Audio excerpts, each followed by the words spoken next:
Well, passengers are buckled in and ready for takeoff. Despite flight cancellations, crew shortages, and rising ticket prices, airlines have seen a strong recovery in leisure demand so far this year. Now, according to a new survey by Bankrate, nearly one-third of Americans have already traveled for leisure in 2023, while 46% plan to do so before the end of the year. For more on the travel industry, we're joined by Ted Rossman, Bankrate Senior Industry Analyst. Good to see you here. So, a lot of us were wondering, after what we saw with spring break, how prepared airlines were going to be for this sort of 4th of July travel and going into the summer travel. But what are we looking at here? A lot of delays and cancellations so far. Yeah, as expected, it's been a pretty bumpy summer for air travelers.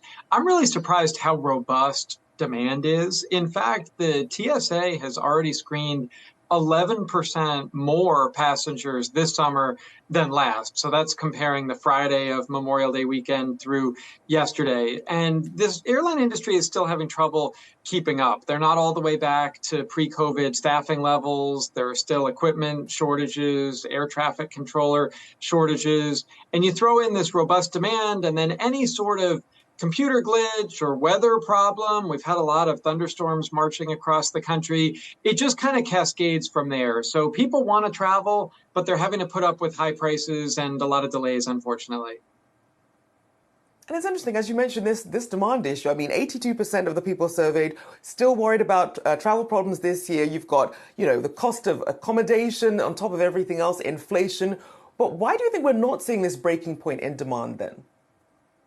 I'm really surprised, to be honest. I thought last year was the year that everybody got the so-called revenge travel out of their system, all this pent-up demand that stacked up during the pandemic. Domestic travel was very strong last summer. One thing that's new about this year is international travel is really all the way back. And last year, we still had a lot of lingering COVID restrictions abroad. Now that those have come down, people are taking the long-awaited bucket list trip to South Africa, let's say, or Europe or Asia or other destinations around the globe. So that's one thing that's unique. But I think people are also showing that they're willing to prioritize experiences. So even as they cut back on spending on physical goods, people are putting things like travel and dining at the top of the list. So this pent-up demand has more room to run than I would have predicted. And there's definitely a generational difference in, the big spenders here, who's spending it and where they're spending. Break some of that down for us. Young adults are really driving this trend, and I think that's part of a broader shift. We've known for years now that millennials and Gen Zers, they really love experiences. I even harken back to 2016 when the Chase Sapphire Reserve credit card came out. That really changed the game for millennials. Prior to that, people had said, I don't know, maybe millennials don't want credit cards. They definitely did, and they want cards that lean into experiences. Travel, dining, music festivals, these are the kind of things that young adults are willing to splurge on. And we definitely see it with summer travel this year. Young adults and also higher earners are driving this trend. So I think really that sweet spot is maybe the affluent young professional, somebody in their 20s, 30s, maybe doesn't have kids yet. I think weddings are part of this too. We've done some research into weddings and bachelor and bachelorette parties. A lot of destination events going on there.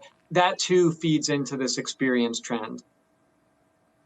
And it's funny because when you're looking at people, flexing on the gram, you're like, how are they affording all these holidays? But then we're seeing people dipping into their savings, taking on credit card debt. What should we be aware of then in terms of what might be the breaking point when it comes to travel spending? I do worry about credit card debt just because the average interest rate there is a record high. It's about 20.5%. That's taking a big bite. I would like to suggest people getting credit cards working for them. So you pay in full, you avoid the interest rate. That's when you can really play the game and you get free trips, you get cash back. A lot of credit cards come with valuable travel insurance perks that is especially useful with all these delays and cancellations we're talking about. So that's really a huge fork in the road, I think. Roughly half of credit card holders pay in full every month, and they're winning with cards. The other half, they're paying high interest rates. So you have to know yourself and figure out this calculation. So then, Ted, your top 3 tips for really getting the most bang for your buck this summer travel season? Use your rewards, points, and miles. These are real stores of value, so that's really important. They tend to lose value over time, so definitely use those rewards, points, and miles.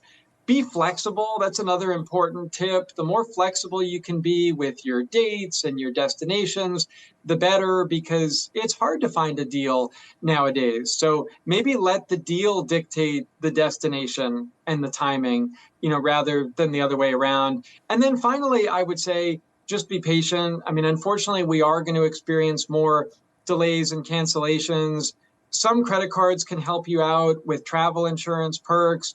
Other times, maybe you just play that role of the squeaky wheel gets the grease. If you have trouble with a flight, tweet the airline, contact them on Facebook, call them on the phone, maybe consider calling an international customer service number. Sometimes those have shorter waits and can get you to the front of the line.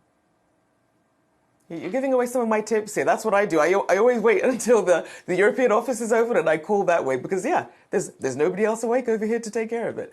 So good stuff there. Thank you so much. Always good to have you, Ted Rossman, Bankrate Senior Industry Analyst. Thank you so much.